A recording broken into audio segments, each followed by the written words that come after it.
So this is machine learning for cybersecurity. All right, unit 9. So data for TensorFlow. So here, this is the sequence of the discussion that relates to big data. And remember, in particular, when we talk about big data, we are using GPUs, right? So graphics processing units. Right? We have a few servers that we'll be using, and we have servers on AWS that we're also going to be using. So as we start with data for TensorFlow, basically, as I've said before, in machine learning, there's two main things: the data and the algorithms. Right? The algorithms that support the classifiers and the data, and usually getting the data into the code, into the program, is one of the most challenging parts. You can be 70 to 80% of the work is related to the data. So the learning outcomes for this unit are basically students will have a better understanding of data for TensorFlow. You can see that here. So they'll have a better understanding of data for TensorFlow. So data issues. To most practitioners, data collection is the most important issue in machine learning. It really is. Because once you become experienced with the algorithms, you really don't have to change them that much usually. There might be some new architectures, but you become well versed in the algorithms, and so there's less work there. But most of the work is going to be in your data because it's usually a new data set, a new problem, and you have to frame it in a context that machine learning can understand. So some of the issues with data, we have obviously getting the data. Since we're talking about cybersecurity data here, cybersecurity data. All right, so getting the data, since we're talking about cybersecurity data, basically, we're talking about several specific sources.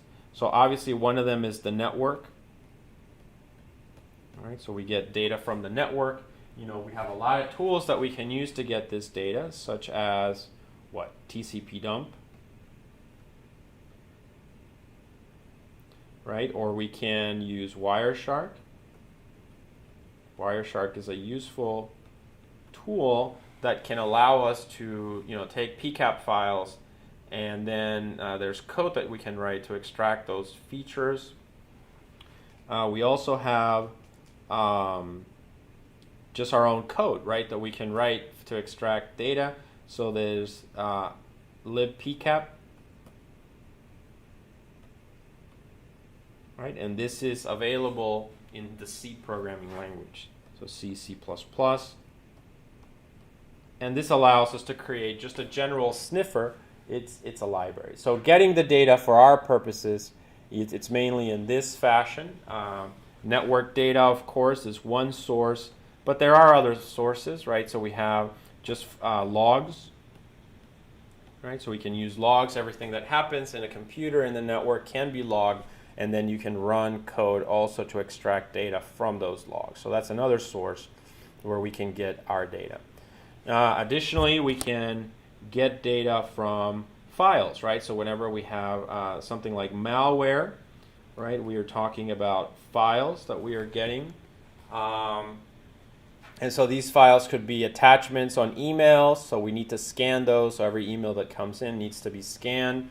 Or we do scanning of files in operating systems. So basically some kind of scan mechanism of files in the OS, or scan email or downloads, etc. So different kinds of sources, but obviously we have to obtain our data from these sources. Then there's phishing attempts, right? So phishing, that happens via email. So again, we need some kind of a scanner for this. Usually for these tools, we have to use what is called a proxy firewall, or some kind of a tool like that, some server that anything that's coming in through the network. So let's say there's a server here right? And now everything that's going from a switch, specific switch, to another, device, a router or whatever, let's say you have a computer that generates traffic.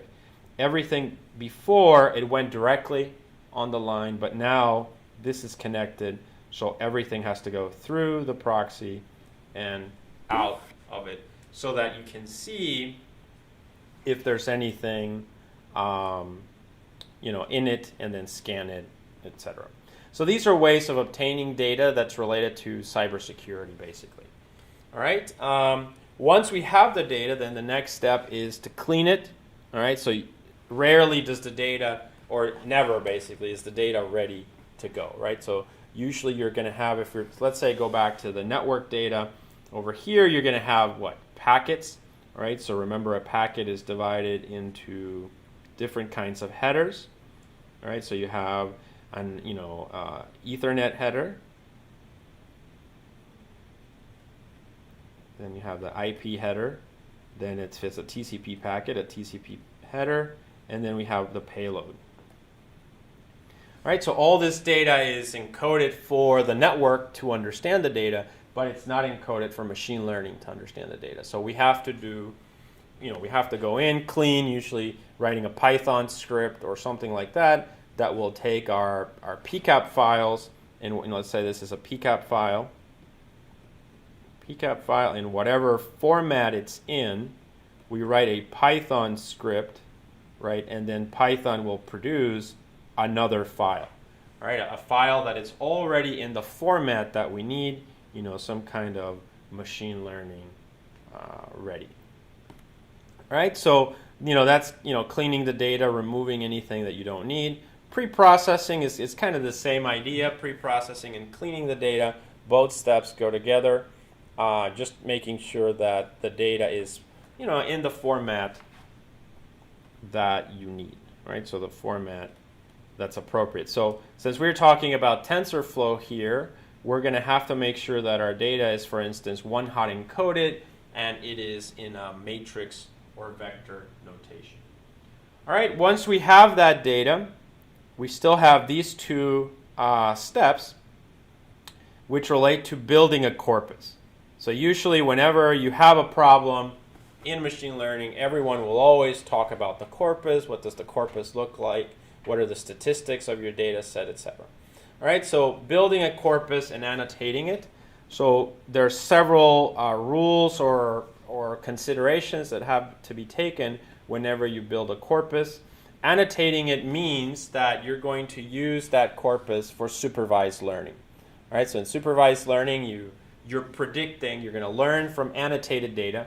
You have examples of, pictures of cats and dogs, right, that are annotated. Then you build a model. Then when you give it new pictures of cats and dogs, it's going to predict if it's a cat or a dog. So that's what annotating means, right? That humans actually go in there and they annotate the data and provide the labels for you. So that's actually one of the hardest parts of this whole process, because you need to have people, and people are not machines, so they're slow.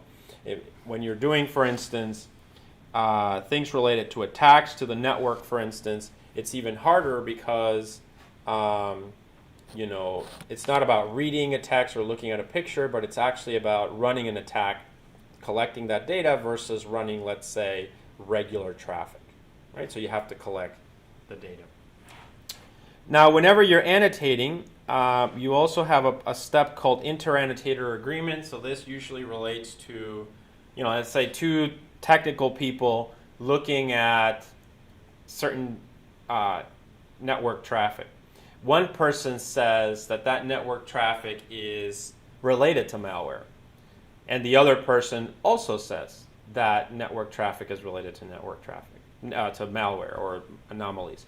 So in that case, both of them agree that they're both anomalies, so there's something called inter-annotator agreement. Two humans agreed that they were both anomalies.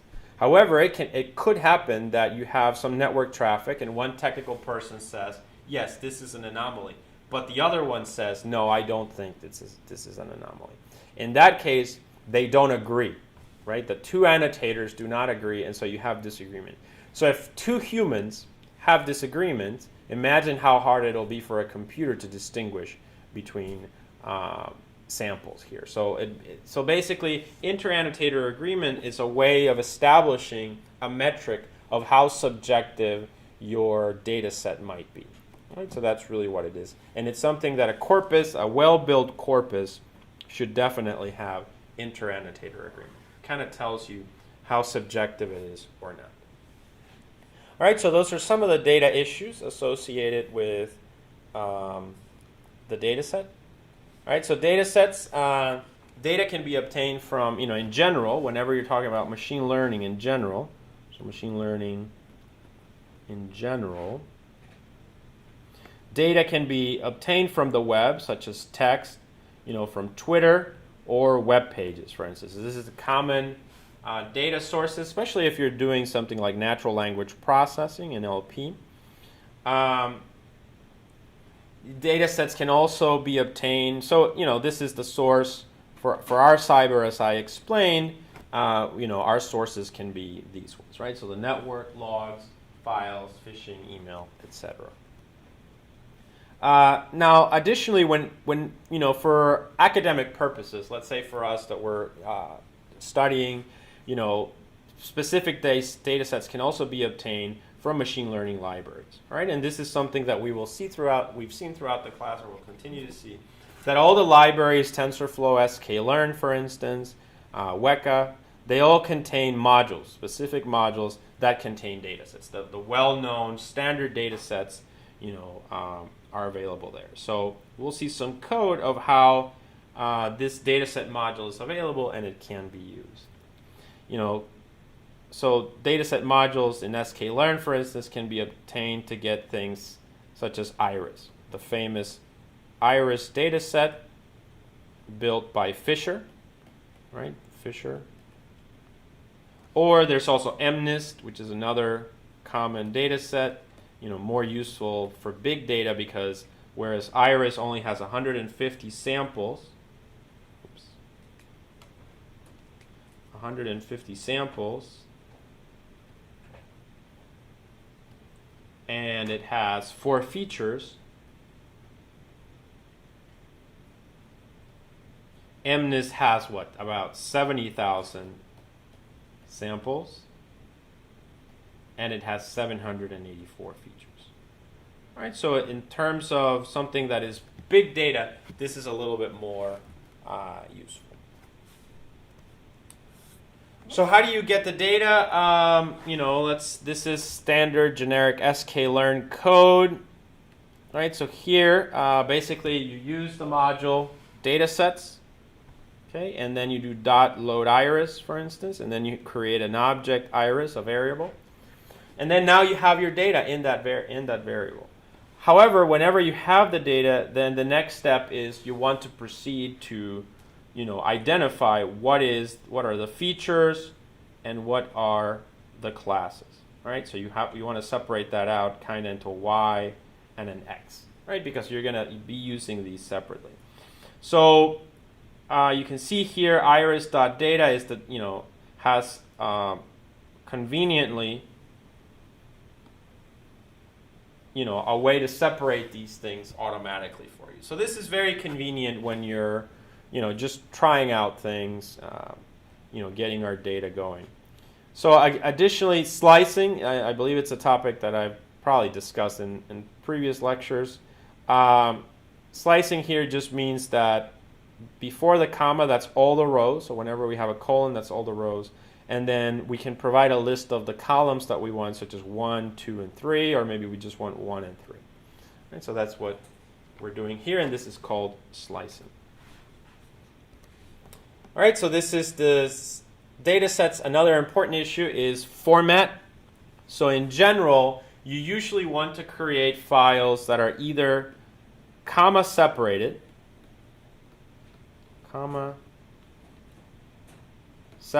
or they are tab separated. So the tab is something like this, right? So tab. Now, whenever you're doing applications like let's say you had data in the payload of a packet. Well, it's possible that in that payload you could have a comma. All right, and then usually you don't want to split on that particular comma later on. And so that's why it is sometimes better to have a tab, because it is less likely that you would have tabs in the payload. It's a very uncommon character, and so that's the reason why people create these. But in general, most data sets that you create are going to look kind of like this. All right, and if you notice, the commas here basically separate so that you have the first one is the class, and then after you have features F1, F2, F3, F3, F4, so that they look like that. So that's kind of the idea. All right, and so that's what the commas do. In all data sets that you create, it's probably useful to go from whatever data you have, PCAP, logs, email, files, etc., whatever your network data might be, it's probably good to always have the goal of converting your data from whatever format they have in here into that. All right? That, as I said, that's probably the first step. There are other formats after that, but this is usually the most intuitive and clear. Now, important things to consider here, you need to make sure that things are aligned. So like if you missed this class, let's say that you made a mistake and you missed it, and now this row is 6.0, 2.9, 4.5, 1.5, and then let's say that there's a comma there and there's a null value here. Well, this is actually completely wrong, because now this 6 is in the first column, so what machine learning will think is that that 6 is the class, which is not. It was supposed to be feature 1.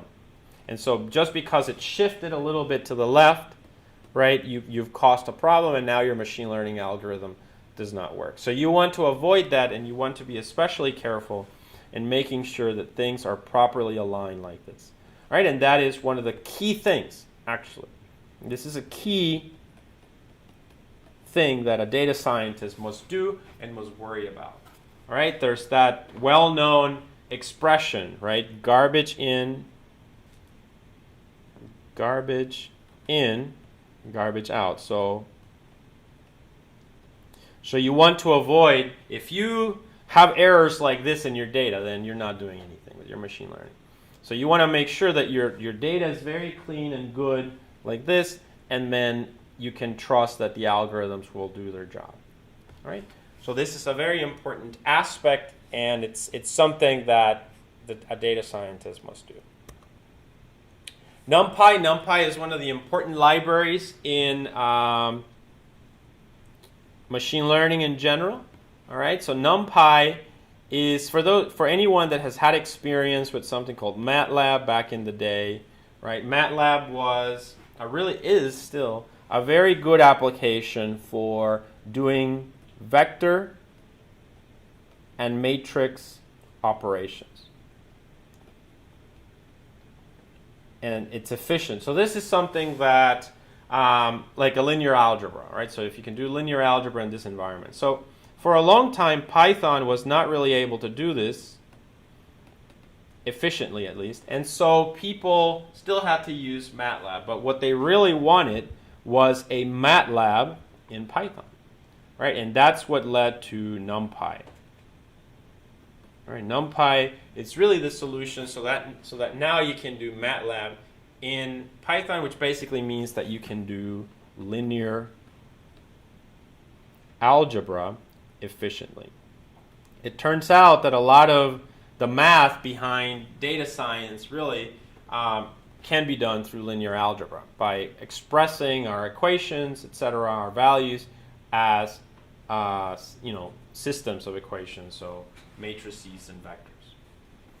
So once the data is in matrix data, right? Because this is how we are going to load the data. So that if you look the previous slide, this data set that we have is really a matrix, right? That's really a matrix right there. And so once we have that matrix, it can be processed efficiently through the NumPy array as a NumPy array matrix. So we're going to have some code that takes the original, which is just a two-dimensional array, and converts it into an efficient NumPy array. So this means that it is no longer just an array, right?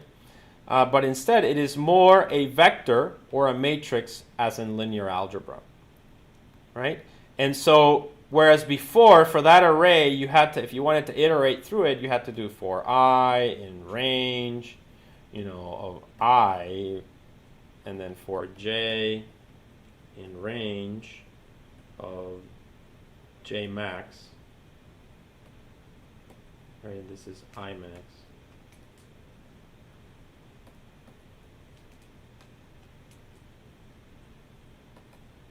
Right, so this is how we had to write the code before. But if you think about it, writing Python code with for loops like this is very inefficient. All right, so a much more efficient way is to create a NumPy array or NumPy matrix and then use different coding style, much more efficient, to be much faster, to obtain better results. So now, many operations are now simplified, like extracting certain columns and rows. We no longer have to iterate through the matrix and extract the values. We can just use slicing, right? Where slicing is this code over here, right? So we can just really efficiently select what we want instead of writing for loops. So here's the code for it. So we have, for instance, we read a data set, a .csv file, right? We add it. We create we create a reader basically. We read the file. Then we do NumPy load text using the file descriptor. We can specify that the delimiter is comma, so it's a comma separated file, and that we want to skip the first row, which usually indicates the column names, right? So it would be basically these in red class F1, F2, F3 that we are just getting rid of. Okay, so we have the matrix and matrix data, right? And then here we can, do various operations. So here I want to know the length, for instance, of the first column for all elements in it. So that gives me what? The number of rows, right? So this A is actually the number of rows. So that's a useful little trick. And then you can do print, or rather, number of features. So it's actually... Oh, that's right. So I'm sorry. So this is 0. So it would be 0, 1, 2, 3. So I'm actually saying just grab that row, right? And once I grab that row, then I select all the elements in that row, by saying all. So actually, sorry, yeah. So this is not rows. This is columns.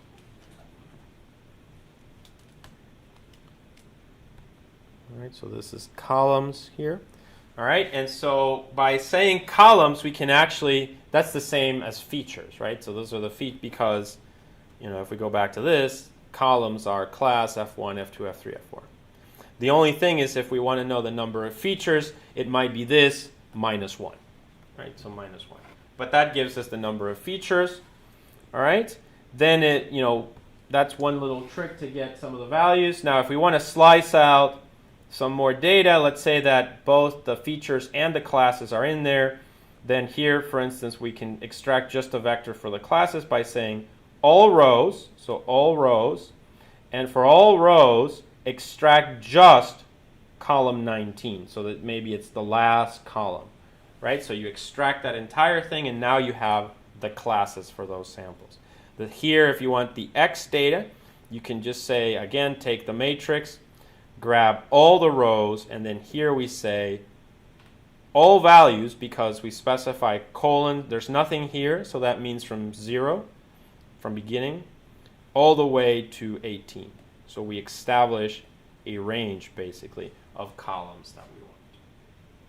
All right, so that's the code, basically, to load, a CSV convert it into a Numpy array, and then perform various slicing methods. So here, this is a summarization of the previous slides. So in the previous code, we can see that we can calculate the dimensions of the matrix, and I explained that here by getting A. All right, so that's the number of features plus the class. Now the following piece of code shows how the data can be read with the npload.txt and then sliced out into two matrices, which are x-test and y-test. So we've seen this before, but usually remember that we divide the data always into actually 4 sets, right? Because we're going to have training, and then we also have testing.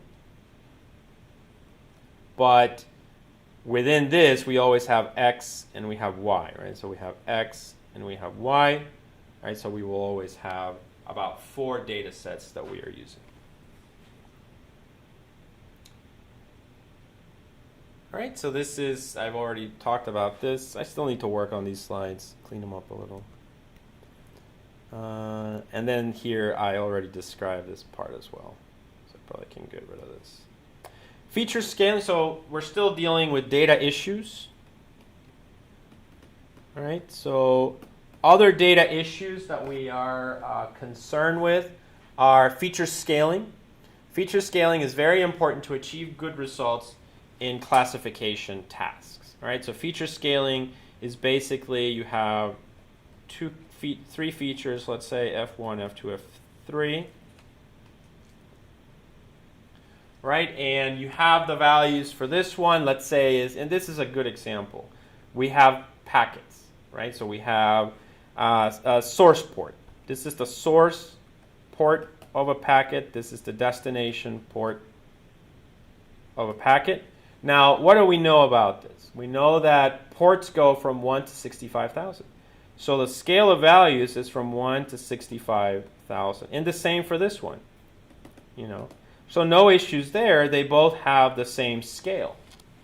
But then it could turn out that we have another class, or sorry, another feature, and it's just the protocol. Right? So it's just the protocol of the packet. And it turns out that the protocols that are being used in these packets go from 1 to 100. You see? So that's very limited, right? That's very limited. So if we plot this as a graph, these 3 in the vector space model, what we end up with is something like this. So here, this is a vector space that has perfect scaling. But if this is F1 and this is F2, which go from 1 to 65,000 and 1 to 65,000, the problem is that F3 is only from 1 to 100. So you end up with just an axis that's pretty short. Do you see that? And so what usually happens in machine learning is that these 2 features are going to totally dominate this other one, right? So because it's easier to see a point, like that, versus a point, the difference between that point and that point, right? So there's like a very small margin of difference. And so that makes it much more difficult. So scaling is where you're going to convert from this to a vector space model of equal axes. So that's easily done by setting it 0 to 1, 0 to 1, right? And then you just represent the percentage that you have, right? So that's an important one. So feature scaling is very important to achieving good results in classification tasks. For example, in principal component analysis, which is one of the methods we should discuss, has to do with the dimensionality reduction. It's a feature reduction technique. Feature scaling is important. That is to say, if you don't scale first, then principal component analysis will not do its job as well as it could. All right? So the purpose of PCA is to project data to a vector that captures the most variability in the data, right? So what I was saying here, this variability. You're not going to capture it, whereas here, between these 2 points, there's all this variability. That chunk of space is much bigger than that, right? So you're not going to capture how things vary within that range. So if the features are not scaled properly, one feature could dominate over the others and therefore be considered as the most variable feature, which is not entirely true. It could turn out that values here go from are in the range of 65,000 versus 60,000, and the values in the other one are from 2 to 99. If they are not scaled, this is only a difference of less than 100. This is a difference of 5,000. So it seems like this one dominates. But in the grand scheme of things, this is only 5,000 out of 60,000, right? Whereas this is basically 98% of the entire variability, right? From one end to another end. And so that's what I'm saying. So you want to equalize these as much as possible, and that's why you use feature scaling. Now there are several built-in techniques that are available, and those are algorithms, etc. But really, we're just going to use the standard scaler that's available in our code. So again, a little bit more about feature scaling. So with feature scaling, features with real valued numbers from any range can be mapped to other ranges, as I said. So, such as from 1 to 65 or 1 to 100, both of these can be scaled to a range of -1 and 1 or a range of 0 to 1. You just want it to be consistent for all the features. So this is performed for all features so that no one feature will dominate in the model. Other classifiers and deep learning models are also susceptible to feature scaling, so it is very important. Now here's an example of the code, so very standard. This is with sklearn, right? So sklearn in Python, you take the standard scaler, create an object, then you're going to give it your data set, xtrain, right? Xtrain. And you're going to, again, fit a model. And then once that model is fit, you apply that model to everything else. So you're going to apply it again to train, but also to test, right? So that it is consistent in the scaling. And that's simply done by doing an sc.fit and then an sc.transform. Once you've done that, then you end up with your xtrain normalized and your xtest normalized, and those are the data sets that you use going forward, right? So because the data is now scaled. Okay. One-hot encoding. This is particularly important for TensorFlow, and this only relates to the classes. So, let there be no confusion about this relating. So one-hot encoding relates to TensorFlow and only to the classes. That is to say, you do not apply one-hot encoding to the features. Okay? So going back to our initial data set here, this one, you would only apply one-hot encoding to the first column. You do not apply it to the other 4 columns. Okay. Now, all that happens with one-hot encoding is that you're taking your data that looks like this, where you have class 0, class 1, class 2, and you're converting it into this, where now, if you notice, everything is a vector of 1s and 0s, where you have a 0 for everything and a 1 just for the corresponding number. So if you look, for instance, 0 is the first position, so that has a 1. 1 would be the second position, so that it has a 1 here in the middle. And then 2 would be this one here, so this goes like that. 2 is the third position, so it has a 1 there, and the other ones are 0s. So that's what one-hot encoding achieves. Here's a little algorithm of how that works. However, it's not necessary to write. This algorithm is not necessarily the most efficient, but it's certainly clear. However, there are one-hot encoding functions that can be used. I don't have it here.